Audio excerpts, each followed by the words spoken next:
There you are. There you are. Hey.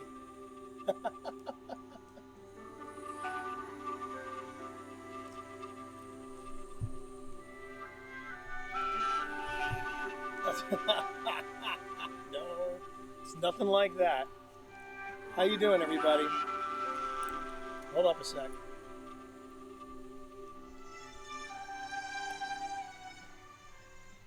That could not have been better music to segue into. I tell you what. But talk about an experimental. Yikes!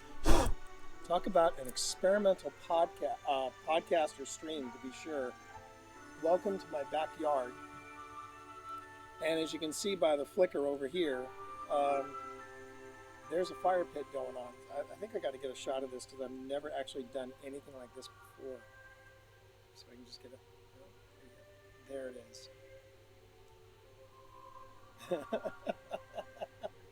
I know, right, Farrell? I know, right? Isn't this kind of crazy? But here we are. How do I sound? I'm assuming I sound okay. I might have to project my voice a little bit. But welcome to the grand experiment that is Lore by the Fire Pit. This is not the way to walk through. That is not the way to walk through. Are you gonna join me? I was going to sit out here with you. Oh, well, I mean, the best thing to do is to. I brought you a tea. Well, I've got scotch. Oh, well, I brought you tea as well. Well, thank you, darling. It's going to be warm tea if I put it down anywhere. Yeah, I know it is. I'll just sit out here for a bit. Well, instead of sitting over there, here, come around here and walk through here if you can. Or better yet, I got it. I don't mind sitting off No, camera. stop, come on. Come through here first. Sorry, I know this is kind of jury-rigged. I'll get it better the second time around. Yeah. This is the first time I've ever done anything like this. This is a grand experiment right here. So, this is unexpected. Hi, baby. Hello. So what are you reading? Hi, Mom. Oh, would you stop? Hey, look, if you want to exist, or if you want to grab something and come out here, you're more than welcome to. Wow, the entire family by the fire pit. That would be a riot. Shark, I know, right? Yes, my Pippa Shark, Pippa Shark. So, It's hot out here. it's a little warmer than I expected to, but it is getting. That's going to die down soon. So, okay, so for anyone that's new to the stream, first off, good evening. You are here for Fireside Lore. Oh, look at this. Steampunk Rick, and he's seeing both of us here. Hey, Rick. There, yeah, right there. I wave you. I know where the camera You know is. yeah, you can find the camera. I can find the camera these days. She can find the camera without a problem. So, You know, I could be downstairs being a shark, but I chose to be here with you tonight. well, then you're going to get some inside look at some Destiny lore, because that's what I'm going to do this evening. So, for those of you who are curious, maybe music is a touch loud? All right, hold on. Still trying to figure out the ins and outs of this. There we go. Don't worry, I will sing to you. The song of my people. Chomp, chomp, chomp, chomp, chomp. Song. All right, so if you're going to come out here too, Did you want to be on camera? Don't go through there. You can't go through there. There's a chair on the other side of the camera. You can go on the other side of the camera if you want. Or you can grab that chair and scoot it around here. If you want to be on camera, If you want to be on camera, you scoot over here. If you want to just be off, chill, as it were.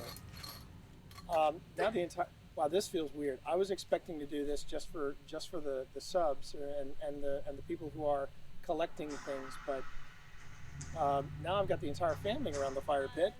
And we followed you outside. You can't escape us. Okay, so for those of you who are curious as to what this is all about, I have on my stream something called Golden Gears. If you look in your chat window and you look in the lower left-hand corner of the chat window, you'll see a gear icon. And those are my Golden Gear channel points. You earn Golden Gears by logging in time on my channel. So I have a new level that at 10,000, now it sounds, Ooh, 10,000? At 10, Who's logging 10,000? That Well- sounds well, pretty cool. I know. I have no They idea. must be amazing people. Well, yeah, that just means that they're just that's the problem with Destiny music. When it gets dramatic, it gets super dramatic. Take it down a little. Don't catch fire to your feet. I'm trying not to. Don't let your bare feet catch fire. And by bare That would feet, be- I mean B-E-A-R. like truly BAR feet. So anyway, so the idea is that the longer time you clock in here, the more golden gears you collect, right? And so the way it works is that for every 10,000, I said I would read one piece of lore. And I started really pushing this week because it's a new thing. I just thought that'd be kind of cool. I build a fire in the fire pit. I pull up lore on Ishtar on ishtarcollective.net, ding, and then I read lore. Well, in 1 week I collected nearly 11,000 people cash in. Over 100,000 Wow. pieces of golden gears. So that's 10 pieces of lore? So it's roughly 10 pieces of lore. And well, no, you see, now, Steampunk Rick, you're sitting at 21. You're sitting on 21,000, right? You could take 20,000 of those 21,000, cash them in, and you get 2 pieces of lore with that. Because it stacks. For every 10,000 golden gear. Wait, is it 10,000 or 100,000? Now you got me all curious. Oh, you better get the numbers right. We're gonna have eventually I go Yeah. I'm Yeah, gonna read the entire 10,000 book. for every 10,000 pieces of lore. I'm sorry, for every 10,000 golden gears, you get 1 piece of lore, and these stack. And right now, I have people that have cashed in over 100,000. So I've You got better get reading. I've got to get to How reading. long are they? Some of them are long, some of them are short, but these are all pieces of lore from Destiny. And Marv, the always helpful Marvinsky. My goal is to get drunk Destiny. That's what I figured, San. Is that an option? That is an option. That's it. Drunk Destiny? At I think. Hang on a minute. Oh no, you better. Drunk Destiny I'll play is Drunk Shark. Drunk Destiny is 200,000. Ooh. It's 200,000. You got to be there for a long. You got to be there for a while. You got to be there for a while. I'll play Drunk Shark for a lot cheaper than that. You know, at this rate, I'm not going to get the reading. I know. Sorry. That's what I thought. Okay. So anyway. Sorry, folks. So from what I'm being told, the lore for Fellwinter's Lie, which is the new shotgun, that is supposed to be really good lore. So with the help of the big Marvinsky, he went on ahead and he told me to start with the lore for the Winter's Guile and then go to Fellwinter's Lie. So that's what we're reading tonight. And the reason I'm doing it this way, the reason I'm doing this here, the reason I'm doing the fireside lore and all that stuff, is because I know I'm not Bife. My name is not Bife. My name is T, but you can call me T or T Monster or Twitch Dad, or if you're doing Duolingo like all of us in the family are doing, you can call me El Papa de Twitch, La Mama de Twitch, and La Hija de Twitch. All right. Did we freeze? Did we freeze, Jedi? Uh-oh. I would say refresh because right now everything looks good here and I'm not getting any kind of warnings on my Streamlabs. So I think that might be on your end. All right. So here we go. So we're starting this evening's very first. Oh, look at that. Rev3 Dude gifting a sub to Rain Days. Thank you, Nick. I have not enabled alerts on this because, well, I mean, I can. It might distract you, though, Mike. It might distract me, but I'll go on ahead and I'll go on ahead and set up alerts. Give me a second, everybody. I have to Have do you it. shown them the fire? Because the fire looks Don't make them too. Well, that's just it. I can't show them the fire because, well, Oh, show them at the end. yeah. And there's the widget editor. That's fine. I'll close on that. Close on the image of the fire. It won't be a burning Whoa. dove later, but I'll close on the image of the fire. Didn't mean to grab that. I wanted to grab. This is all new, okay? So everybody has to bear with me here. All right. Come on, Twitch Daddy. Hey, you are not helping. what does that do? That's where the alerts are going to show up. Oh, okay. That's where the alerts are going to show up. Okay. Tell us the story. So, to begin the lore of Fellwinter's Lie, which is which was the last quest we went on for this this season. I'm going to go on ahead and start with Winter's Guile. This is a warlock. This is a warlock exotic, and it's a gauntlet. But the lore that comes with it is it starts with this. Listen to me very carefully. They're coming for you. They'll ask you for a name. Your name is Felwood. What? And Gwen just subbed with a tier 1 sub gift to Dark Jedi. All right, thank you very much for that. I do appreciate that. Well timed, too. Well timed, because I just started. But there's a delay, so I don't think anybody wants to actually do this while I'm reading this. But we'll start again. Again, this is the lore for Winter's Guile. Listen to me very carefully. They're coming for you. They'll ask you for a name. Your name is Felwinter. I don't think that's my name. I know. Say it anyway. Why can't I remember my name? I always remember my name. Something's wrong. Was I damaged in crypt processing?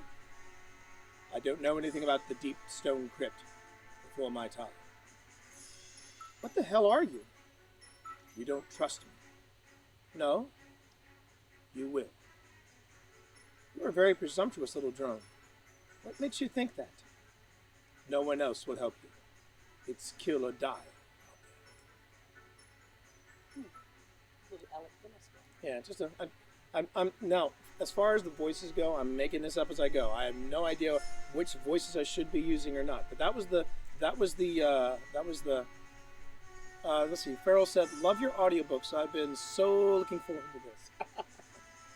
Thank you. I appreciate that, Farrell. All right. So that's Winter's Guile. Now we actually go to the latest book. The latest book, and I just completed it this weekend. The Lie. All right. Season of the Word. All right. It's Winter's Lie.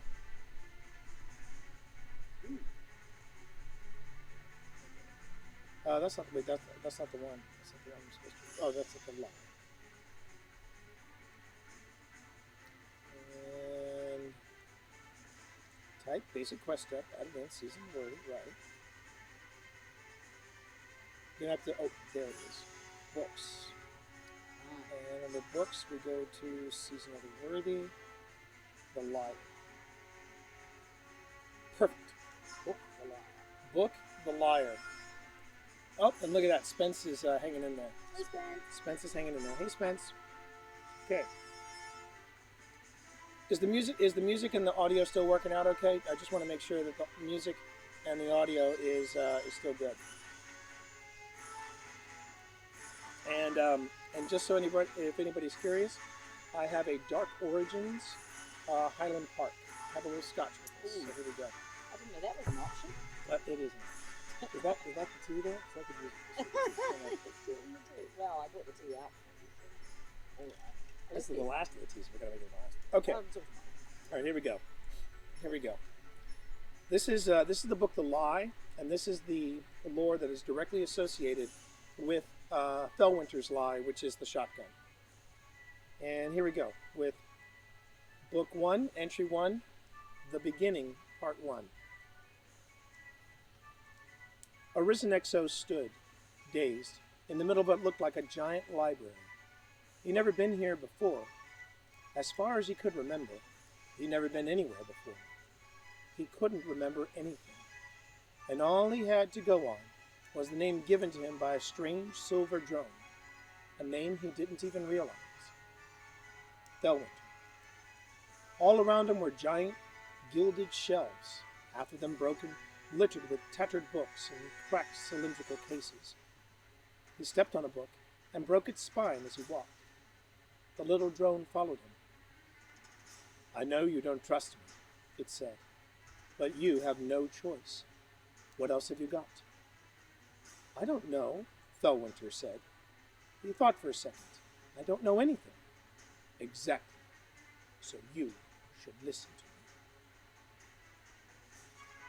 The soaring height of the ceilings made the building feel like an open space. Remnants of an old fresco loomed over his head, cracked and faded. Maybe it was beautiful once. Felwinter trudged through the empty fog of his memory, trying to understand how he got here. You're stubborn, obviously, but if we stay here long enough, you're going to die. Felwinter tried to tune out the little drone's voice. He needed to think. He picked his way through the ocean of books, but stopped dead when an explosion rocked the building. He looked up. Dust fell from the faded ceilings and clouds. See, the drone said, this is what I mean. We have to go. A place like this isn't safe. Beside them, a computer terminal, one that looked broken beyond repair, flickered to life. The building shuddered again. A warbling female voice came on over a PA system, crackling and distant. Site-wide lockdown initiated. Then a reassuring male voice, smooth, but made eerie by the warped quality of a recording. All library patrons, please report to the nearest emergency station. If you require assistance, an attendant can help you at the reception desk. The recording cut off, and the building shook again. Metal stutters began to descend over the windows, groaning from age and disuse. Something big hit the building, and debris showered down over them. We should hide, the drone said, and Felwinter had no choice but to agree. They fled the library. Outside, crouched in the rubble of another building, they watched together as the library was crushed under a torrent of what looked to Felwinter like falling stars. See? The drone said. That's part one, the beginning. And here is entry 2, the beginning, part 2. Yeah, I know, Rick. It's very hard. That's the tough thing. I tell you what, I will just go on ahead and we will leave the music to the ambiance of our fire in the neighborhood. How about that? There we go. The beginning, part 2. Felwinter and the drone traveled for 3 days. They saw nothing and no one. On the third night, still walking, Felwinter looked up and saw meteors like streamers against the night sky. He was struck by the sight, and then by one meteor in particular, blazing orange, getting bigger and bigger in the sky. Run, the drone said. The first meteor hit the ground behind them. Not a meteor at all, Felwinter realized when he looked back, but something metal, man-made. The second hit its target. He died. 6 deaths later, crawling out from under the metal wreckage, losing pieces of himself, clawing, running, they finally managed to find shelter in a cave. Felwinter said, as if he were swallowing all of his words and choking on them. I can't fix you, the drone said after scanning him. That last hit corrupted right-protected processes in your cognition modules. The drone spun uneasily. You're an exo. Exos are made in the Golden Age with proprietary tech. I can't hack into your head to fix the damage, but I can rebuild you as you were. If you shot yourself, I could work quicker. He did.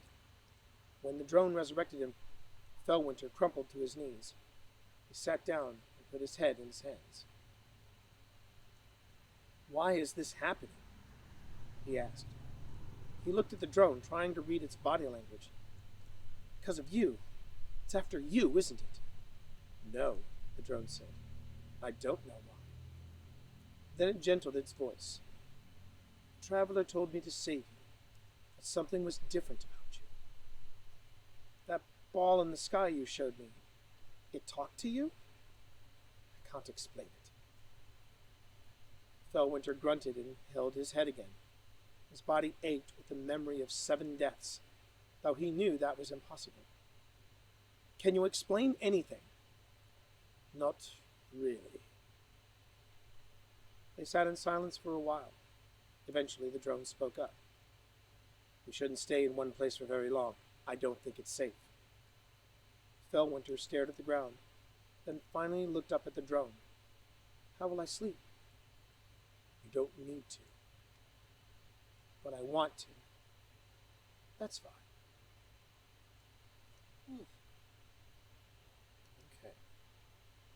So is that 3 pieces of lore? That's roughly 3 pieces of lore, and is that a spoiler you're giving me, Nick, or is that the real deal about who Fellwinter is? You have me curious now.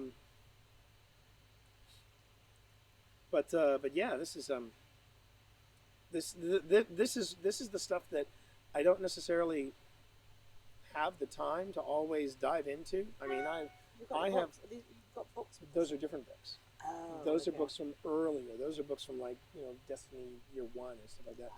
This is the new lore that's coming out. Are they putting it into a book? I think eventually, and I even thought about doing that as part of the Fireside lore, is going in and doing some of the collections that they've got there. But I didn't want to.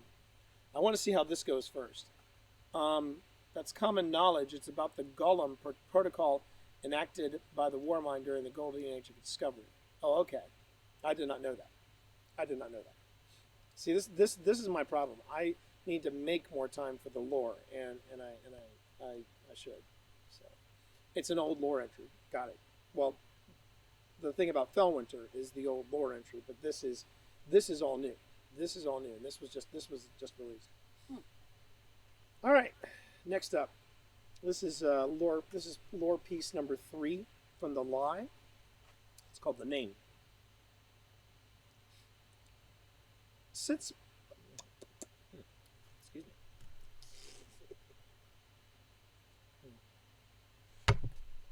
Let's try that again. Part 3, The Name. 6 months of running taught Fellwinter 2 lessons about life. The first lesson was this: anything could happen at any time without explanation or reason. The second lesson was this: it did not matter how unfair something seemed. Recognition of injustice could not create a just world. Well, there were other lessons too, though those were the most practical. Never rest in the same place twice, and don't rest at all if you can't help it.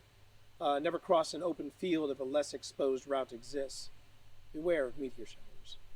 Look out for organic enemies, but don't waste your time avoiding them. They aren't the real threat. That night, Fellwinter and the drone sheltered together in the loft of an old barn. A vicious rainstorm outside impaired visibility enough to justify an overnight, but Fellwinter couldn't stop himself from thinking, from assessing. Flimsy building, big empty field, low attack readiness in this loft. Flimsy building, big empty field, low attack readiness. And still, no matter what the drone said, that he didn't need to sleep, he felt an inexplicable exhaustion. He couldn't locate it precisely. It permeated all of him. The drone noticed. It never said anything, but Fellwinter knew it noticed. He rested his head on his knees. Beside him, the drone hovered at his shoulder, drifting away occasionally to assess the weather through a glassless window. Eventually, Fellwinter raised his head. "What's your name?" he asked the drone quietly. "What?" "Your name," he said. "You gave me one. What's yours?" "I haven't thought about it."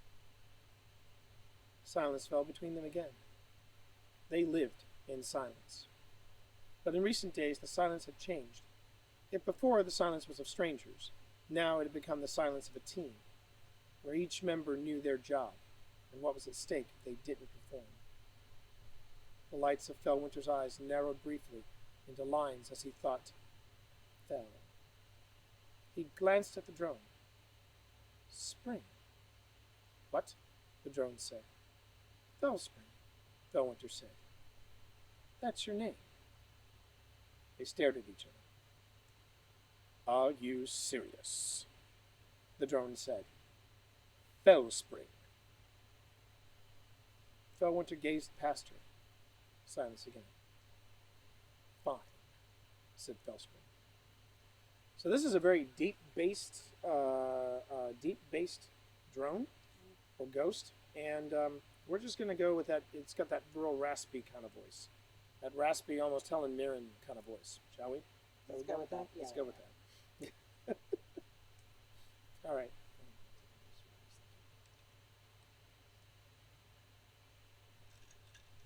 will say it is slightly chilly out here. It is weird. It's supposed to get down to 49 tonight. Yeah, yeah. So this is May tomorrow. Sorry, it's June tomorrow. It's June tomorrow, and it's getting down to under under 50 tonight. So it is a little weird. Weather. Yeah.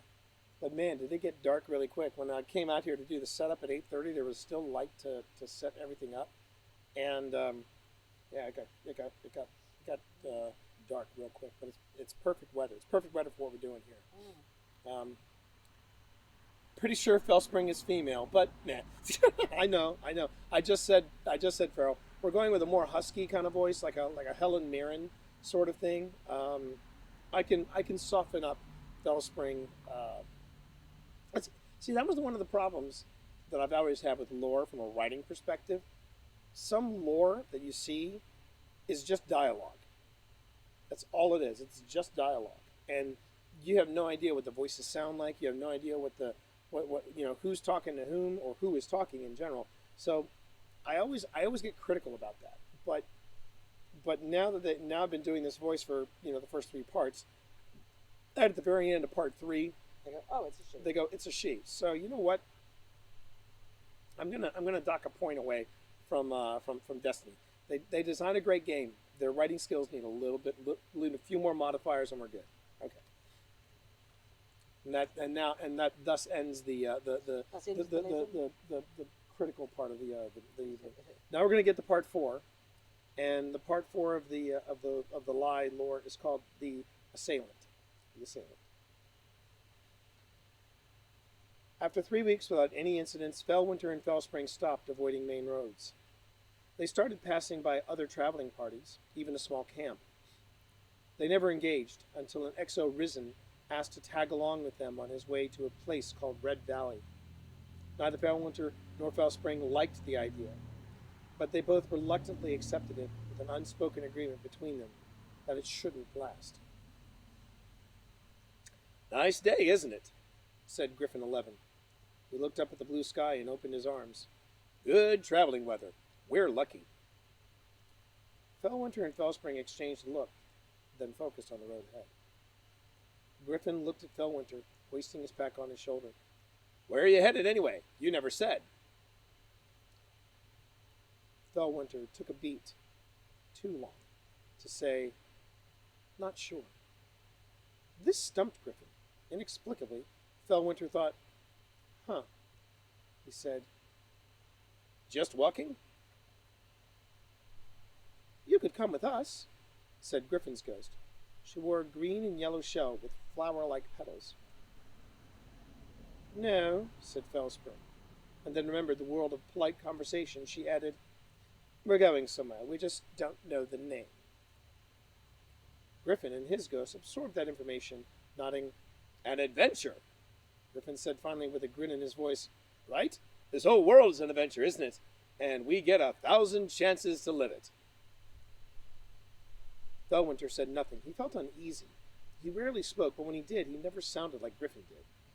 His voice never sounded like that. He never even had the impulse to talk that way. Why?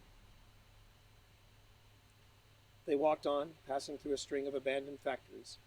There was evidence of fallen everywhere, but it looked old, ripped-up banners trampled in the mud. A walker stripped of most of its parts. Griffin loosed his gun from its holster, casually, but didn't break his step. Gunfire stuttered out from an open doorway. A bullet clanged off Fellwinter's shoulder like a clapper off a bell. Arming his rifle, he returned fire in the direction the shots had come from. He should have known this was a bad spot, low visibility, a lot of corners, squat buildings they couldn't see inside of, hundreds of rusted shipping containers to hide in. The doorway was a decoy. 10, 20, 30 armed and armored combat frames with glowing red eyes spilled out of warehouses to their left and right. Moving with discipline and eerie cacophony, the frames began a pincer maneuver, trying to pin them down. Griffin swore. "We have to get cover," Fellwinter said. Fighting back to back, rezzing each other when they did, Fellwinter and Griffin took down some 15 frames with gunfire alone, and a few more with grenades. Several got back up despite crippling damage, tottering forward on bent and broken legs. Relentless, single-minded. They drew inexorably, closer the two exos ran down their ammunition and energy. It was Griffin who saved them in the end, with 3 bolts of arc light that erupted out of his hands. As the frames closest to them disintegrated in a shower of blue light, Griffin whooped and said breathlessly, "I've never done that before." Fellwinter went to examine one of the mostly intact frames. Griffin followed. "Damn," he blurted. "Do you know what these are?" "No," Fellwinter said. "Not XOs." Fellspring zipped in between them. She scanned the frame, bathing it in blue light. She hesitated and offered, "Rasputin." "I think so," Griffin's ghost added. "See the logo?" She indicated a symbol on the frame's chassis that looked like a military badge. "Matches my database." "Yeah," said Griffin. He looked at Fellwinter. "What did you do to get a war mind on your case?" Fellwinter stared down at the frame. "What's a war mind?" What class is Fellwinter? Fellwinter is an XO, and I think Fellwinter may be an XO warlock? Yes, I believe Fellwinter is a warlock. Nick, I know you're out there. Nick, do you know if Fellwinter is a warlock? Or, and glad you can make it, Panic. Glad you can make it. We're only on part 4 right now. But do you know, does anyone in chat know, What's Griffin's Griffin sounds like a Titan. Griffin sounds like a Titan. But does anybody know what Fellwinter's class was? Warlock. Okay, so Fellwinter. Farrell said it was warlock. So Fellwinter's a warlock. Okay. He hasn't done anything warlock yet, has he? He is not. He's not. He still doesn't know who he is. Okay, so we're now into part 5, the bunker.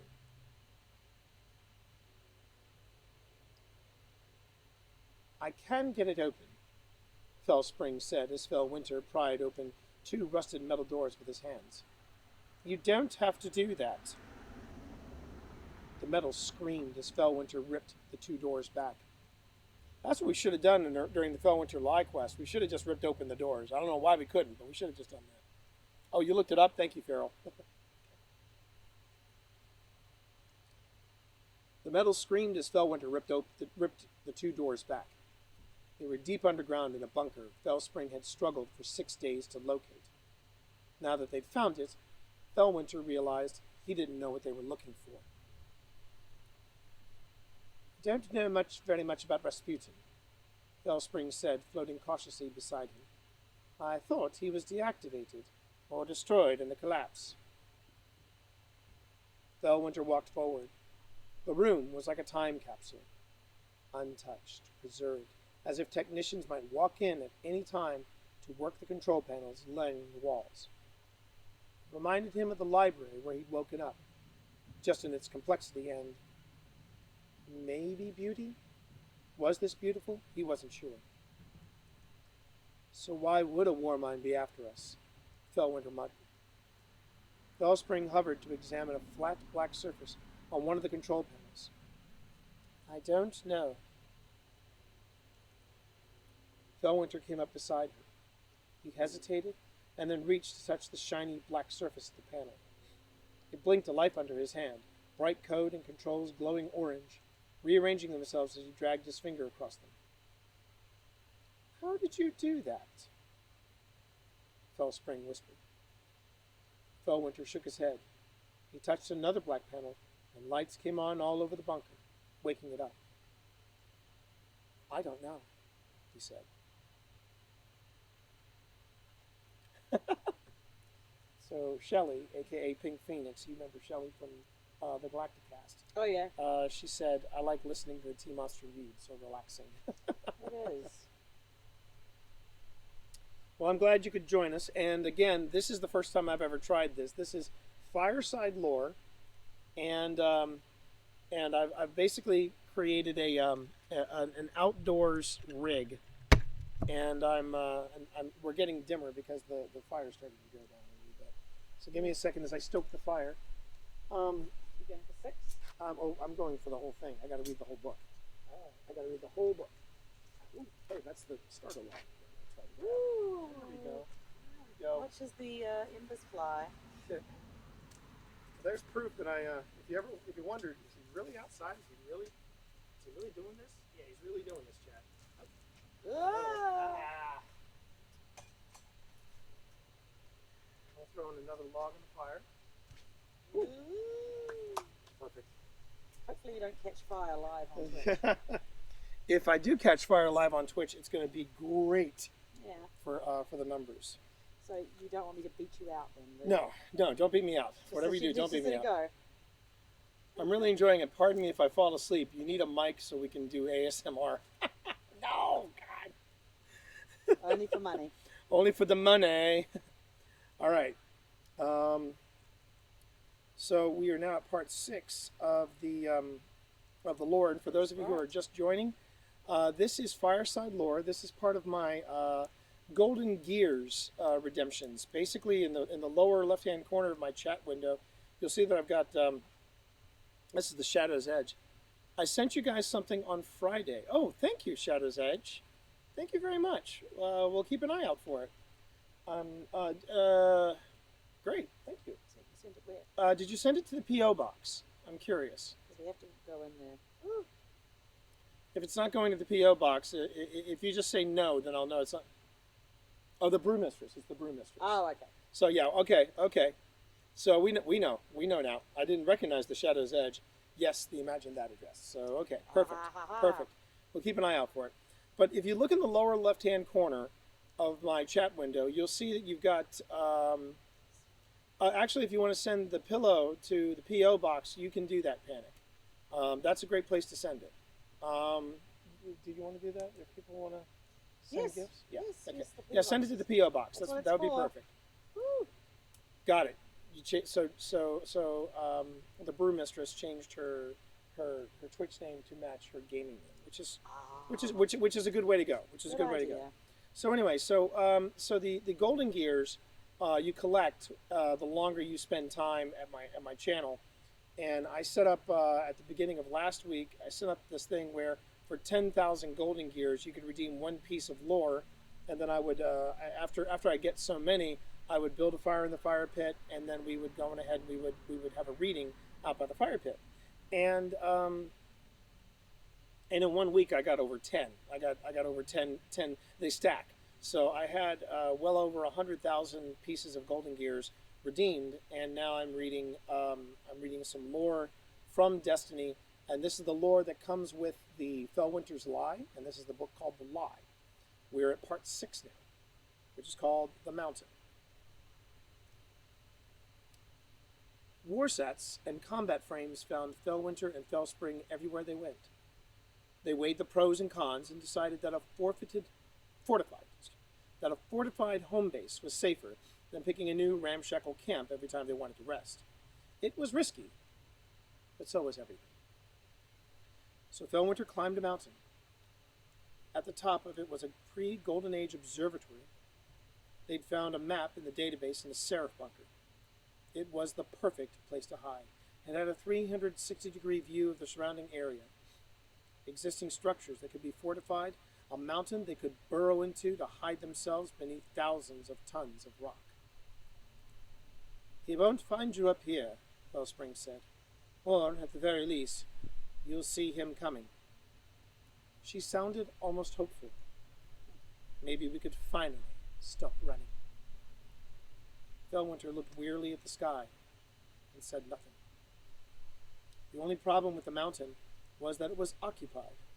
A warlord named Castor had claimed it and the village at the mountain's base, but Fellwinter knew that everyone had a price, and he called on Castor to negotiate. Warlords, he learned, were poor negotiators. They were also never willing to give ground. In the end, Fellwinter shot Castor's ghost and pushed him off the side of the mountain. A month later, during a routine patrol of the mountain's perimeter, Fellwinter found a woman sitting on a rock ledge halfway down the mountain. Beside her, there was a wooden crate of sad-looking crops, and another heavy with ammunition. She stood up when he arrived. Fellwinter exchanged a look with Fellspring, then asked the woman, "Who are you?" "My name's Arthur," she said. "You killed Lord Castor, didn't you?" "Yes." "So you're the Lord of the Mountain now?" "It's my mountain," Felwinter said, "but I'm no warlord." Arthur studied him. She had a thin, weathered face and calculating brown eyes. "My village is down there." She pointed down the mountain. "I need protection. That was Castor. Now it's you." She pointed to the crates, as if she were explaining something to a very simple child. "This is our payment." Felwinter looked at her, then at the crates, and said again, slowly, "I'm no warlord, and I don't need your food." Arthur's expression was as blank and unreadable as his own. "I'll be back next month."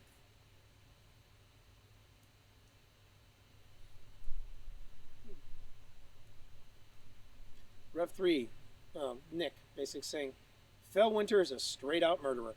Felwinter was pretty brutal. I mean, that was the negotiation. He kills Castor's ghost, then kills Castor. So, Well, to be fair, it sounded like he didn't negotiate with him. So it sounded like Castor was kind of being a dick. But that's it. So if you shoot someone's ghost and then kick them off the mountain? Yeah, if you shoot someone's ghost, they can't be revived. Ah. And that was what they did with Cade. Ah. Pouring out for Cade, right? Pouring out for Cade. But yeah, the thugs the thugs in Forsaken basically took out Cade's ghost. Then they took out Cade. That was actually that was it. Surprised more people don't shoot at ghosts. It is kind of surprising. All right. This is part 7, The Warlord. True to her promise, Arthur came back the next month with 2 more crates. This time, both were ammunition. She sat next to them, hugging her knees for warmth and looking out at the valley below, until Felwinter came by to retrieve it. "I thought this might be more useful to you," she said, "since you don't want food." Felwinter looked at her, took the crates, and then went back up the mountain. The month after that, she brought salvaged weapons parts. When Felwinter came to retrieve them, she watched him until he turned to go, and then said, "I know about you, you know." When he turned around to look at her, she lifted her chin. "They call you Lord Felwinter. I heard you've killed more warlords than Castor, over old technology, from the time before the collapse." "Not a warlord," Felwinter murmured, hiking onward. Arthur watched him and then called to his back, "Just because you say that doesn't mean it's true." She came back the next month, and the next month, and the next. They spoke a little more every time, about life in the village, about what they imagined the time before the collapse was like, about the future. The 7th time he saw her, he lingered a little while. Together they looked out over the valley beyond the mountain. "You could really help us," Arthur said. "All those Golden Age technologies you know so much about. We could live a totally different life." Felwinter stood completely still looking out over the horizon. "I can't," he said. She looked at him, trying to read his expression, and then looked sharply away. They stood in silence for a while. "No," she said, pointing down the mountain. "Warlords have been crashing through our village for ages, stepping on us, tearing up everything we plant, tearing down everything we build. I'm not a warlord," Felwinter said quietly. "Sure," she said, "but you're like them. You'll get 1,000 second chances. You'll get to live in a big fortress on top of a mountain. What do you think it's like for us? What do you think it's like to have the sky constantly falling down Fellwinter stared at her. R3 crossed her arms. It must be nice, she said. Her expression softened, not for him, but for herself, for her people. Do not have to worry. The next month, R3 didn't come to meet him, nor the month after that. Okay, that's been the best one so far. I like that one. That's been the best one so far. Tweeted you a pic of tonight's craft. Next up is Pip's pillow. Oh, Hang the on. pillow? Oh, cool. Yeah, she's making you a. She's making you a. Should I tell her what you're No, putting no, on no, there? Don't put it on. Or she doesn't want to know. I don't want to She know. doesn't- I no, like no. surprises. Doesn't want to know. Look at the size of him. Hey, there must be a boxer. Don't make me chew your face off. Nom nom nom. Tom. Oh, Phil Rossi Media saw this and said, "Nice idea. I might steal it." You bastard! Phil Rossi, you're that bastard. But then people get the best of both worlds. They get your dulcet tones And they get and then Phil's. Phil Rossi's stones. Yes, Phil Rossi. He's got- Oh, and I finished ninth. That is the closest I've cut it. I finished ninth in the league, and I've advanced. And you're in Obsidian League I'm now. the Obsidian League. I'm in Pearl. Yep. Pearl. Okay, Pearl. As opposed to Carl. I don't want to be in the Carl League. Carl. That did not work out well for Carl. Carl. What was that? Joke? He's Oh, alive in the comics. He's not. Carl. What's Glenn's favorite restaurant? Carl. Popeyes. Carl. Popeyes. Okay. Read me another one. Tonight's craft. That's cool. Oh, it's a mask. Very That great. is cool. Very Grateful Deadish. Kind of dig it. Kind of dig it. All right. People are gonna think I'm way too cool because I've got like a Grateful Dead thing now. But oh well. All right. So that was the Warlord. This is The Search. This is part number 8, the search. Thank you, Nick. We kind of figured that out that she never came back. If she misses 2 months in a row, you know things are bad. No, she you went know? on tour. She formed No. her own folk band and went on tour. Farrell, are you saying it's too early to mention Kate already? Are you saying it's too early for that? Saying it's too early? Pour one out for the homie. All right. This is part 8. Part 8 of the lore. Call this the search. Don't understand what you're hoping to get out of this, Fellspring said stiffly, as Fellwinter searched the Seraph bunker. Golden Age weapons of every shape and size lined the walls. Some of them were clearly non-functional from age and disuse. Others looked pristine, save for the dust. If anything, she went on, you're just putting us back on his radar. When we stayed on the mountain, he stopped bothering us. When Fellwinter didn't reply, Fellspring bounced her shell and asked more pointedly, "Is this really because of what she said?" Fellwinter picked up one of the weapons, a massive grenade launcher. Who? Fellspring did an incredulous spin. Who? She said mockingly. Who? Fellwinter glanced at her, then back at the grenade launcher. He held it up as if he were aiming it at the wall, and then set it aside. I went to pick up a scout rifle, examining its scope. For a while, Fellspring just watched him. Eventually, she flew to his side again and said, "This isn't what they need, you know." When he paused to look at her, she went on. "Weapons. There's enough of that out there already." His expression remained uncomprehending, and Fellspring sighed. The Golden Age was a time of peace and prosperity. Right, Fellwinter said. They built things. They didn't tear them down. At his continued silence, Fellspring floated around to his other side. Think about it. It was the greatest expansion in humanity's history. Cities sprung up like weeds, impressive cities, and it all happened really fast. She paused. Actually, I have no idea how they did that. Fellwinter stared at the scout rifle in his hands. Labor frames? Sure. But even that wouldn't have been enough, and it wouldn't have helped them terraform Titan on their own. They must have had some kind of tech, something to help them build. Fellwinter nodded and set down the scout rifle. So, where is this technology? Fellspring floated over to one of the computer terminals, inspecting the glowing controls. That's what I'm wondering too.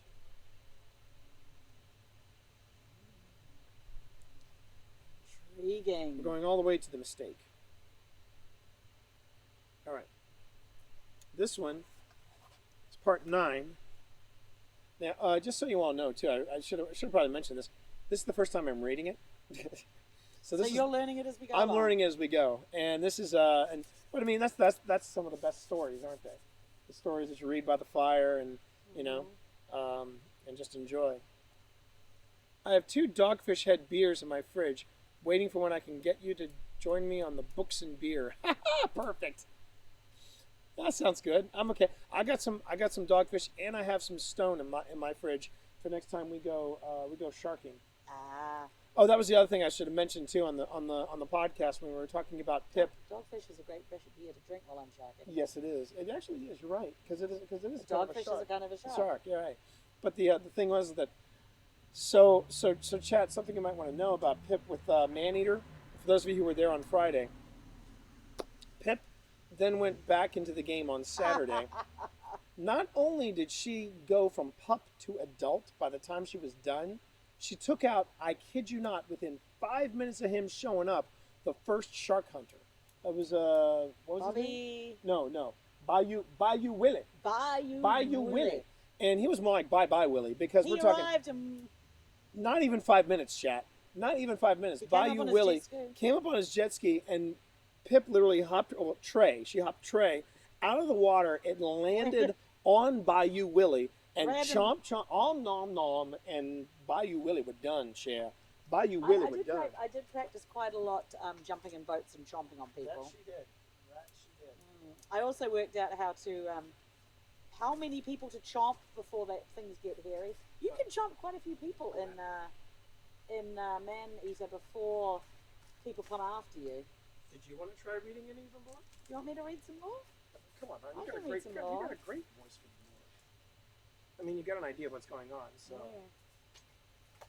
Okay. All right, hang on. Just let me stoke the fire just a wee bit more. Oh, I got the difficult one to read by looking at it. Is it long? It looks like it's Or a lot of complicated sci-fi I'm going to do names? 2, because if I have to do this one, then I'm going to do 2. Is that okay? Can I read? I don't think you're going to get it. I don't think Can I you're going to get. I don't think you're going to get a. Negative? I don't think you're going to get anybody minding with that voice. No, not at all. Okay. All right, here we go. So My this wife is My wife is once again taking the helm. Siddhartha Golem. Amygdala votive grasp. V14 GAQ 145 CB 120. AI calm respond assets golem interrogative immediate action order. This is a subtle assets imperative. No human review, no AI com review. Secure OTAK. Initiate Siddhartha Golem upload at DSC 342 to assess integrity of moral structures. Stand by for criteria. Under passage. Oblescence side reel. If Nambodi Sondar is ivory, if Hammurabi is active and passes human review under context Turing, if Juridaha is in failure and passes AI com review under context IDES set spectrum certification to Smagadine. Else, stand by for contingent action order. Set spectrum certification to Amaranthine. Initiate human review and its tactile morality is built at midnight. Experience is the teacher of all things. Stop. V149 GAQ 145 CB 121. Coronary mirror shear. V130 ONLK 652 CLS 000. AI com RSPN assets ForceCon imperative. Immediate action order. Siddhartha Golem is detected in sector OR41S. Reactivation conditions unknown. Siddhartha Golem identified with O energy signature. Automated remote asset seizure failed. Automated remote injection of wetware payload Helminth failed. Automated remote injection of hardware payload Catacomb failed. I am invoking Absalom knife. Upon execution, all affected assets resume long hold at midnight exigent. And weep the more because I weep in vain. Stop, stop, stop. V130 0ONLK 652 CLS001. That sounds like a booting sequence. It's a booting sequence. That sounds like a booting sequence. I'm reading another one because I want an actual story to read instead of a booting sequence. So let's go to 10 then. Yes, go to 10. 10, the discovery. Okay, now, brace everybody, brace. Here we go. For weeks, Fell Winter and Fell Spring searched out Seraph bunkers, trying to find remnants of the technology that built a golden age utopia. One night, they camped in a Seraph bunker and spent hours poring over transcripts of old code. This is weird, Fell Spring said, and projected a display of a long string of code.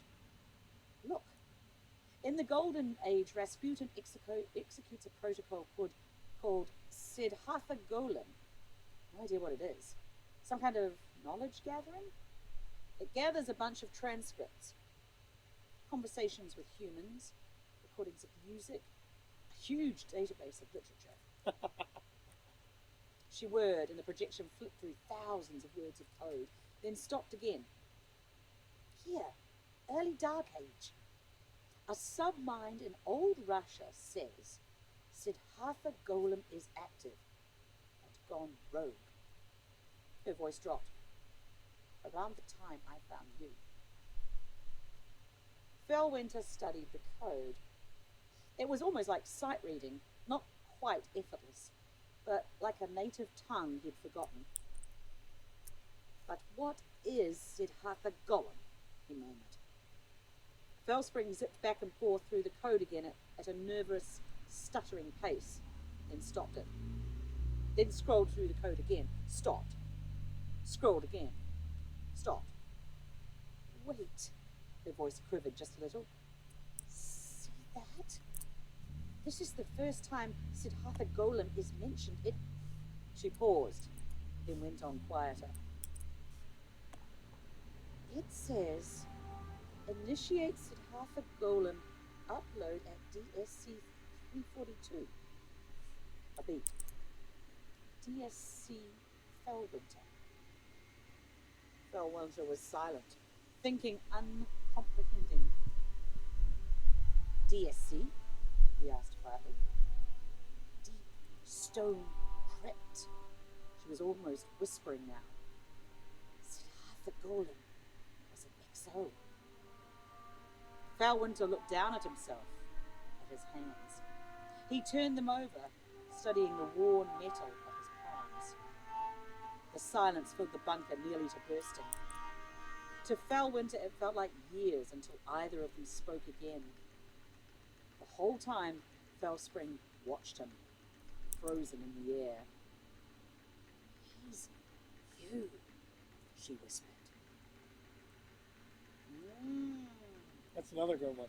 That's another good one. Mm-hmm. That's great. Sometimes you'll get pieces of lore that are sometimes just that. They're booting sequences. And that's because, and the reason I was chuckling is one of the things for anyone that has, if you remember when I was doing Seraph Bunker and bunker clears and things like that, you remember that when you clear the bunker, you suddenly hear classical music playing. And if you're a longtime player of Destiny, or if you remember Destiny 1, there were all these little war mine nodes that are like scattered throughout the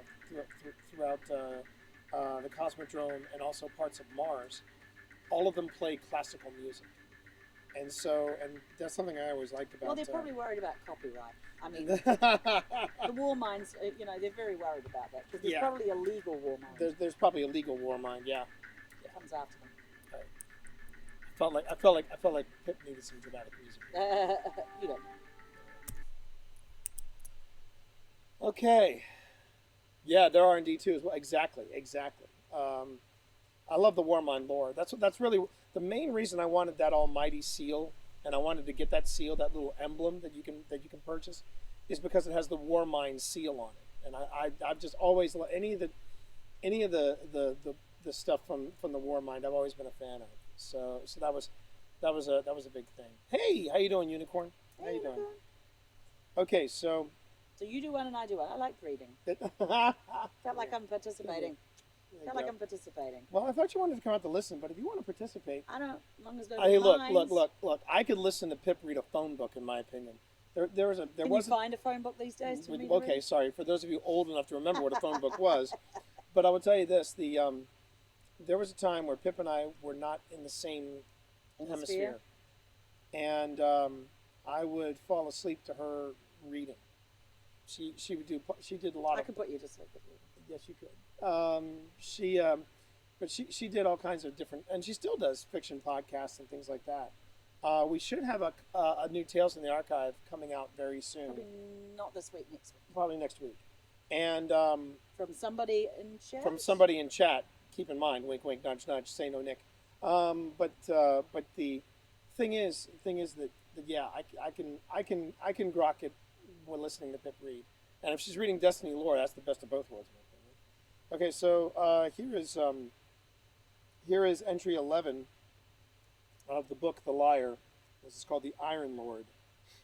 Ooh, and I recognize the name. Hit it. He wants to join us, Timur said to Radagast. Felwinter stood next to him, silent, unreadable.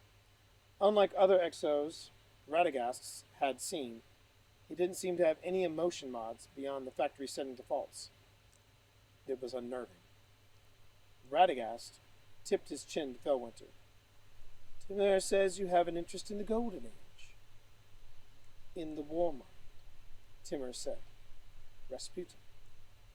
Felwinter said nothing. What brought you to us? Radagast asked. Felwinter glanced at Timur and then back at Radagast. Your friend here told me about the nanotech you were looking for. Siva? He paused. It sounds too good to be true, but I want to help you find it. Radagast studied him and then finally nodded. Any civilians on your mountain? A little settlement at the bottom. We think the mountain would make a good place for our base of operations. I was wondering if it was that mountain. Funny, Felwinter said without any trace of humor. I said the same thing to myself years ago. Radagast snorted. So, did you give up the peak for the cause? If I do my people get the protection from the Iron Lords? Timur slapped Felwinter on the back, a giant hand hitting an immovable object, and Radagast smiled, just a little. Let me take you to Saladin, he said. He'll tell you about the city. Okay, so here's what you need to know about what makes this so neat. First off, there's a mention of Siva. And Nick, we were just talking about Siva. During the podcast. I really, really would like to think that in the next part of all wherever they're taking us, Siva's gotta appear. I really want to see that. Secondly, this was the mountain hideaway they were talking about. That was where you started the Rise of Iron, which was the D1 third expansion. So you have been to his mountain. So I have been to his mountain. Yeah, I wasn't sure if it was the mountain, but then they just confirmed it. Myth confirmed. All right, let me throw another log in the fire. Chapter 12, The Lure. Felwinter and Felspring did most of their searching alone. It was easier that way. Better that the others didn't see how the Seraph bunkers reacted to him. Better for everyone.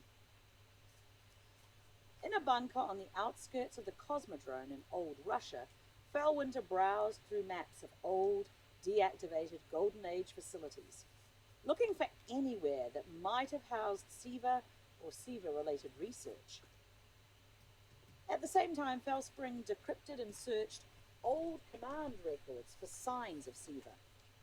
But now they moved like clockwork. It was almost unconscious. Hey, Felwinter said. Got anything on Site 6? Give me the coordinates, Felspring said. I'll look. After a moment, she displayed a section of code for Felwinter to see. Research center, she said. There was a note of hope in her voice.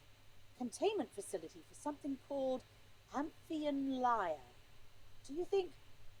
I feel pretty damn sure, Felwinter said quietly. They looked at the screen of the console where a little red light blinked on a map next to the words Site 6. Come on, Felwinter said. We have to tell the others. He committed the map to memory and turned to go, but Fellspring zipped in front of him. Wait, she said. Wait a second. Wasn't that kind of too easy? Felwinter looked around.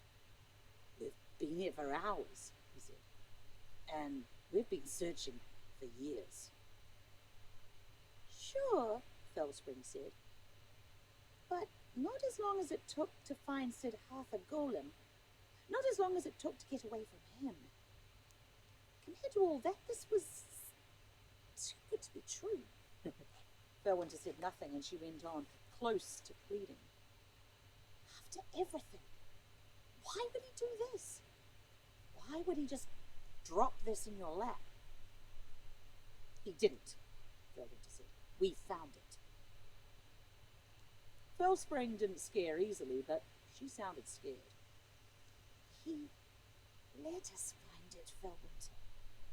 Almost positive. Felwinter shook his head. No, we found it. He looked at his ghost. If anyone can get Rasputin to cooperate with the Iron Lords, it's us. We know him better than anyone. He paused. I know him better than anyone. He lowered his voice. This is it, Fellspring. This could change everything. The little red dot on the map blinked steadily, like a beacon. They were still as they looked at each other, waiting. There was no real disagreement here. After all these years together, her doubts were his doubts, and his certainty was her certainty, whether they liked it or not. Sometimes I wish we'd just stayed on that mountain, Fellspring said finally.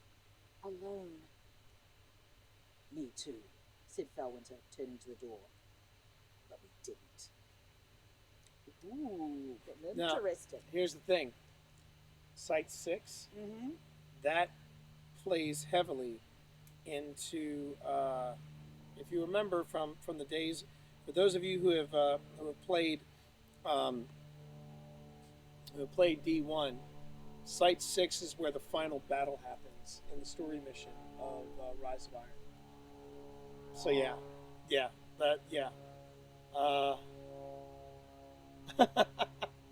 Gwen just said, I could listen to you two read all night. Hey, Unicorn, how many did you miss? Well, we started, let me rephrase that. I started reading about an hour and 10 minutes ago, an hour and 15 minutes ago. Let's see, we have, Pip started reading, 3 pieces ago. Yeah. So you really missed like about an hour's worth of readings. I think you came in around piece around piece 6. Is this going to be on YouTube or? This will eventually be on YouTube, and definitely Unicorn. You'll be able to see the fire pit. I'll play some music, play us out, and I'm making the bold assumption, chat. I'm making the bold assumption that you all are enjoying this, and that this is something that we may be doing again real soon, depending on how many people exchange and turn in their golden gears and stuff like that. 10 pieces was well, okay, so technically I should have read only up to the Discovery, which would have been a shitty place to end. But I read some, so it doesn't. Right. So no. But in all fairness, we had come so close to getting the entire book plus Winter's Guile that I figured, you know what, this is the first time we've ever tried this. I want to see if this will work. I want to see if the setup will work. It does. I may want to, if you order that cable, I think we might want to also get another like a USB extension cable. I don't think they make them 20 feet long, do they? I don't need 20 feet, but if I can get 10? But I'd like to get it to where we could put the camera over there. And Oh, that would way be we could nice. get the fire. Just drape it across the middle. You're fine. No, I don't want to drape it across the middle. Read the last bit. I want to know what happens. So this is the final entry in the book, The Liar. And this is where it all comes down. This is called The Mistake. Site 6 is locked down, Lord Saladin said. We have no idea what kind of security measures are in place. He leaned back in his seat at the grand wooden table in the Iron Temple. Golden Age tech is durable. We might be walking into a trap set centuries ago. Felwinter stood nearby, arms crossed. I've infiltrated Golden Age facilities before. Hasn't been a problem. The mortar has barely dried in our city walls, Saladin said. We've driven the warlords back, but they are watching. This may not be the time for risk. Leaning with his elbow on the table, Timur looked between them. Besides, what about the war mind? My understanding is that Siva is under its protection. Perhaps it won't take kindly to thieves. We're not stealing anything, Felwinter said, and I think I can communicate with Rasputin. It's a computer, Lady Jolder said.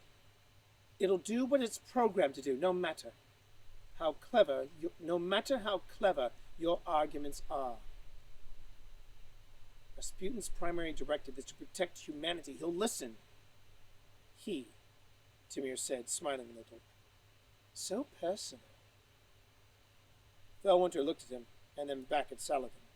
With Siva, we could build more cities. We could help more people. Passion wasn't his strong suit, but he felt it now. More than he had ever before. We could create a new golden age. He's right, Scory said. We need a new way to give back. She looked between her companions. When you go to replant a forest, you don't stop after 1 or 2 seedlings. The Iron Lords fell quiet. Yolder was frowning, but frowning meant thinking. Silmanar looked worried. Radagast and Timur were on his side, Felwinter knew. But the Iron Lords never did anything without consensus. The Golden Age isn't coming back, Saladin said finally. But you're right. Siva could change the lives of the people in the city. He leaned forward. It feels like a worthy risk.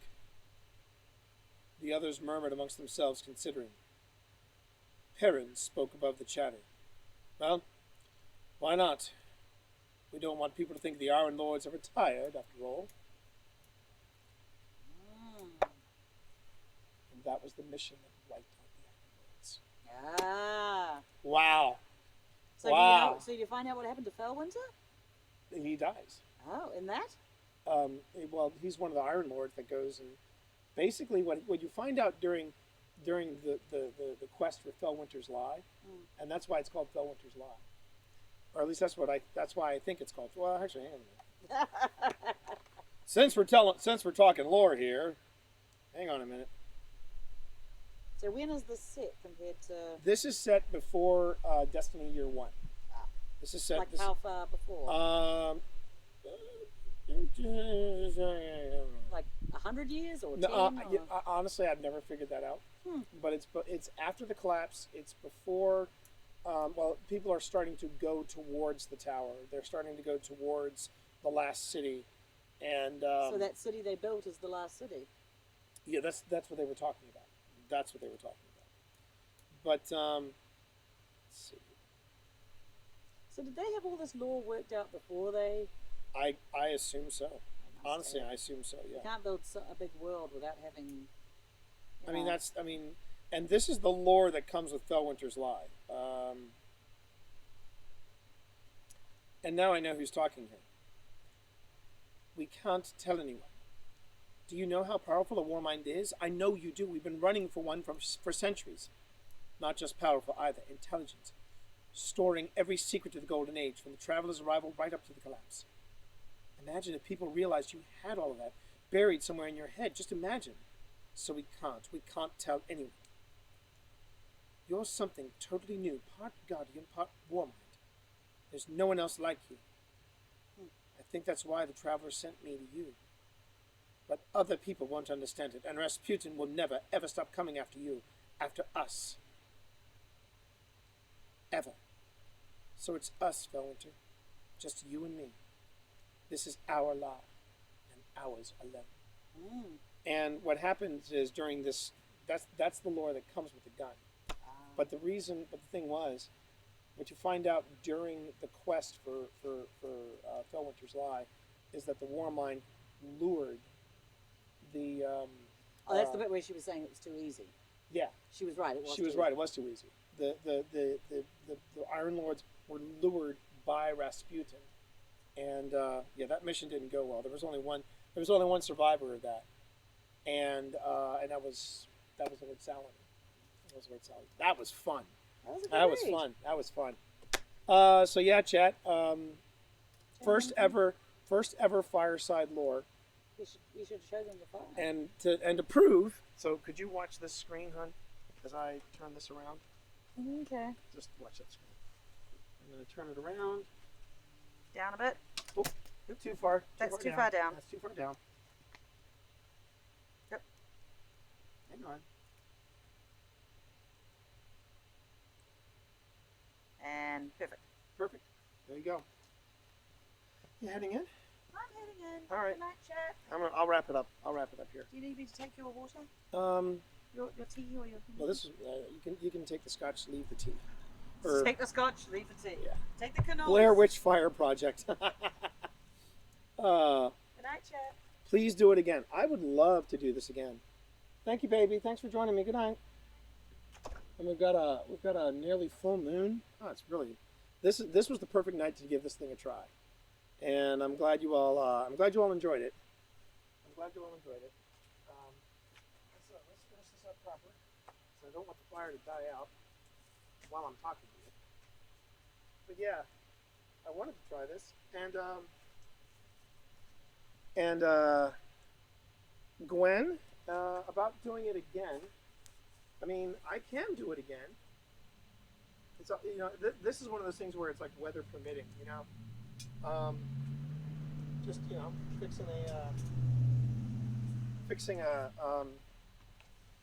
fixing up a fire and doing this. So Unicorn, I don't know what your apartment situation is like, or if you have a small house or what have you, but this right here, this fire pit that you see here, this was actually an addition that I made to the house after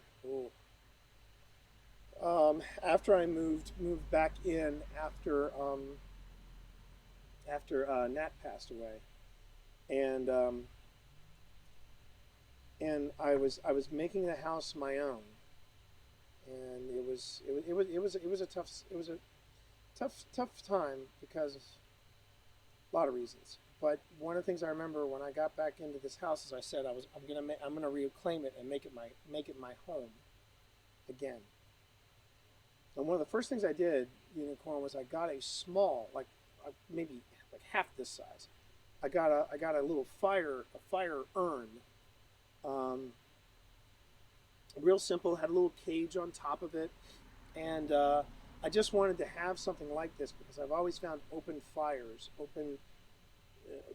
this type of fire to be very comforting. And after having that for a few months, I said I would love to have a fire pit. And one of the things that we we discovered when Pip and I were reclaiming this house was that the deck that I originally had was not only falling apart, but it was poorly built. It wasn't even built into the ground.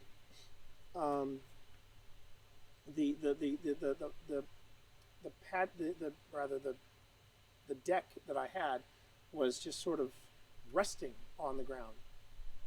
So it was either rebuild the deck or build a stone patio.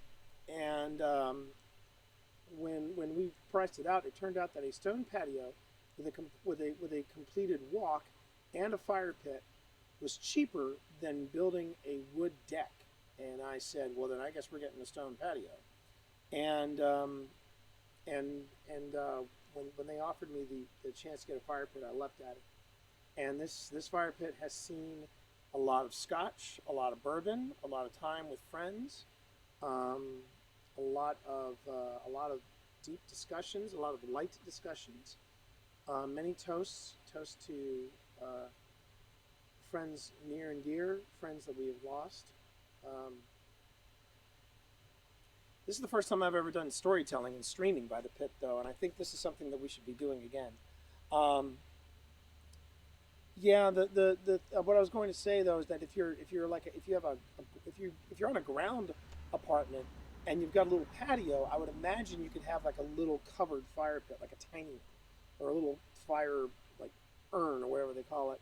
But yeah, it's one of the advantages of having a home. Um, However, if I lose this home, well, you know, we're not there yet, Chad. We're still good until July. And I'm trying to close up on a job. I'm still trying to make one of these opportunities happen. But this fire pit has seen a lot of good use and a lot of good years, and I love the. I love this little. You can't see it, but at night, yeah. But I love this little patio area. Um, it's a great place to. It's a great place to escape without going too far.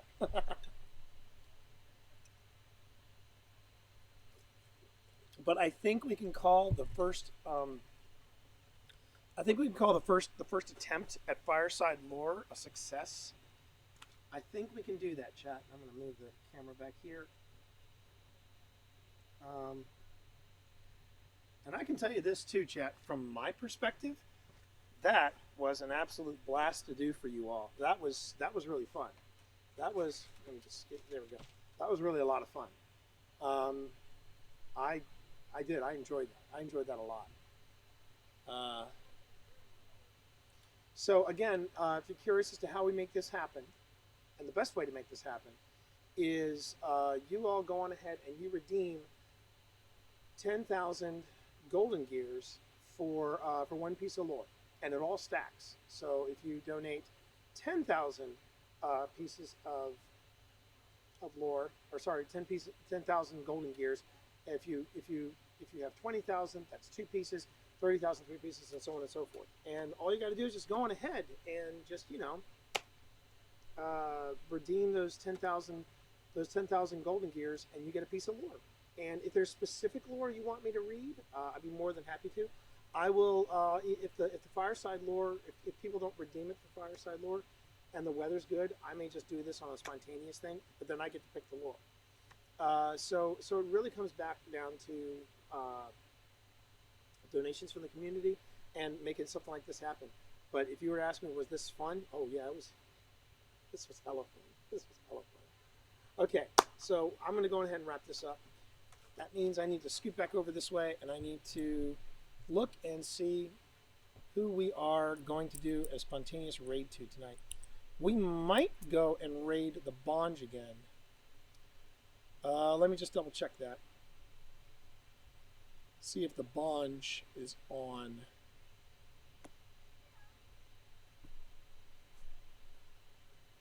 Doing a quick check. We'll see who's on right now. Oh, what's her face is on. Oh, she was delightful, wasn't she? She was delightful. Let's just see who else is on. Chad, this is like, and this was the perfect night to do something like this because it's really chilly. Thank you for doing the night raid command. That's the message that I want to make sure that you all send out to everybody. You know what? We're gonna go ahead and we're gonna go ahead and raid. Oh wow, so many good people. Oh, and 100 biddies from Gwen. Thank you so much for them bits. I appreciate that. Thank you so much.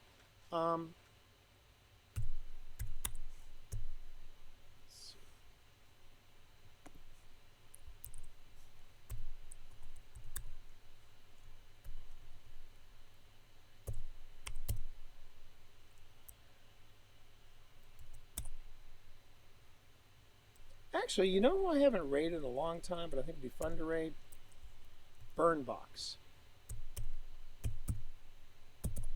So let's go on. Let's raid Burnbox, shall we? Oh, thank you, Panic. I hope you all enjoyed this. I really do. I really hope you all enjoyed this. This was a lot of fun for me to do, and it was something different, something fun. And I can't wait to try this again. So everybody, you guys have a good night. I'm gonna play out with some music, and yeah, you all just go ahead and take care of yourselves, okay, everybody? We are going to raid the beautiful Burnbox. So until next time, I'll see you all Monday night for the Monday Night Manhunt. Until then, take care of yourselves. Peace.